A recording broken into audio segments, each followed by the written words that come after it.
வணக்கம். நாம எல்லாரும் தேர்வு எழுதியிருப்போம் இல்லையா? ஆனா அந்த தேர்வுகள் எல்லாம் ஒரு மாணவரோட உண்மையான திறமையை எந்த அளவுக்கு சரியா அளவிடுது? இது ஒரு முக்கியமான கேள்வி. இன்னைக்கு நாம வெறும் மனப்பாடம் பண்றதை தாண்டி ஒருத்தர் படிச்ச விஷயத்தை எப்படி நிஜமா செஞ்சு காட்டுறாங்க அப்படிங்கறத பத்தி தான் ஆழமா பார்க்க போறோம். இதுதாங்க நாம இன்னைக்கு பதில் தேட போற முக்கியமான கேள்வி. ஒரு பேப்பர்ல எழுதுற பதில வச்சு மட்டுமே ஒருத்தரோட அறிவை எடை போட்டுட முடியுமா? இல்ல இதைவிட ஒரு நல்ல ஒரு முழுமையான வழி இருக்கா? வாங்க பார்க்கலாம். பாருங்களேன், ஒரு விஷயத்த தெரிஞ்சு வச்சுக்கிறதுக்கும் அதை செஞ்சு காட்டுறதுக்கும் ஒரு பெரிய வித்தியாசம் இருக்கு. ஒரு கேக் செய்ய என்னென்ன பொருள் வேணும்னு லிஸ்ட் போடுறது ஒரு விஷயம். ஆனா உண்மையிலேயே சுவையான ஒரு கேக்கை செஞ்சு அசத்துறதுங்கிறது வேற விஷயம் இல்லையா? செயல்திறன் அடிப்படையிலான கற்றல் இந்த வித்தியாசத்தை தான் கரெக்டா பிடிக்குது. வெறுமனே தகவலை தெரிஞ்சு வச்சிருந்தா பத்தாது, அதை வாழ்க்கையில பயன்படுத்த தெரியணும்.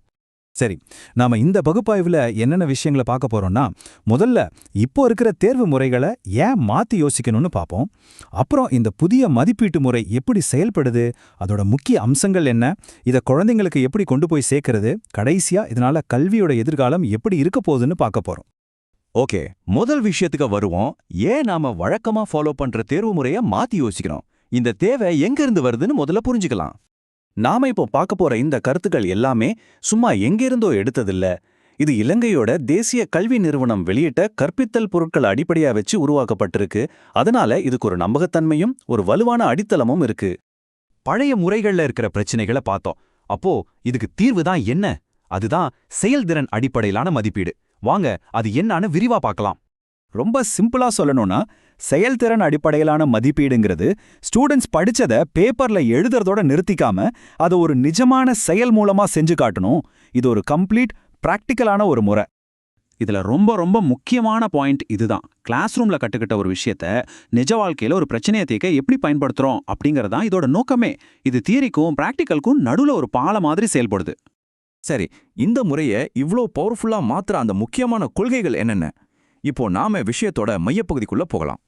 செயல்திறன் மதிப்பீட்டோட அடித்தளமா இருக்கிற இந்த 12 முக்கிய அம்சங்களை நம்ம 3 முக்கிய தீம்கா பிரிச்சு ஒன்னொன்னா பார்க்கலாம்.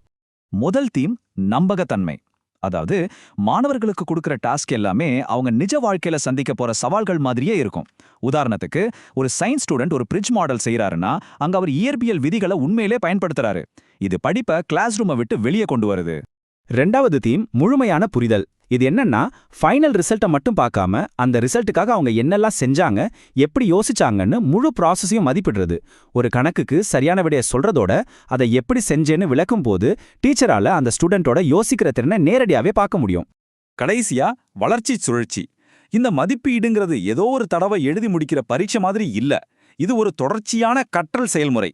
ஒரு ஸ்டூடெண்ட் ஒரு கட்டுரை எழுதுறாருன்னு வச்சுக்கோங்க, டீச்சர் கொடுக்குற ஃபீட்பேக் அவர் அடுத்த முறை இன்னும் நல்லா எழுதுறதுக்கு உதவும். இது ஒரு தொடர்ச்சியான முன்னேற்றத்துக்கு வழிவகுக்குது. இந்த கொள்கைகள் எல்லாம் கேட்கறதுக்கு ரொம்ப நல்லா இருக்கு. ஆனா இத சின்ன பசங்க கிட்ட எப்படி கொண்டு போய் சேர்க்கிறது? இத குழந்தைங்களுக்கு ஏத்த மாதிரி எப்படி சுலபமா அதே சமயம் பயனுள்ளதா மாத்துறதுன்னு இப்போ பார்க்கலாம். இதுக்கு ஒரு 5 சிம்பிளான வழிகள் இருக்கு. ரொம்ப கஷ்டமான வார்த்தைகளை விட்டுட்டு நாம இப்ப என்ன செஞ்சோன்னு பார்க்கலாமான்னு சிம்பிளா பேசணும். ஒரு செடியோட வளர்ச்சியை பத்தி பாடம் நடத்தும்போது அவங்களையே ஒரு செடியை நடச்சோன்னா அது எவ்வளவு ஜாலியா இருக்கும். அவங்க செய்யற ஒவ்வொரு சின்ன முயற்சிக்கும் உடனே ஒரு பாசிட்டிவான பாராட்டு கொடுக்கறது ரொம்பவே முக்கியம். மொத்தத்துல இதோட முக்கியமான நோக்கம் என்னன்னா, மதிப்பீட்டை ஒரு பயமுறுத்துற விஷயமாவோ இல்ல தண்டனையாவோ பார்க்காம அது அவங்களோட கற்றலுக்கு உதவுற ஒரு கருவியா மாத்துறது தான்.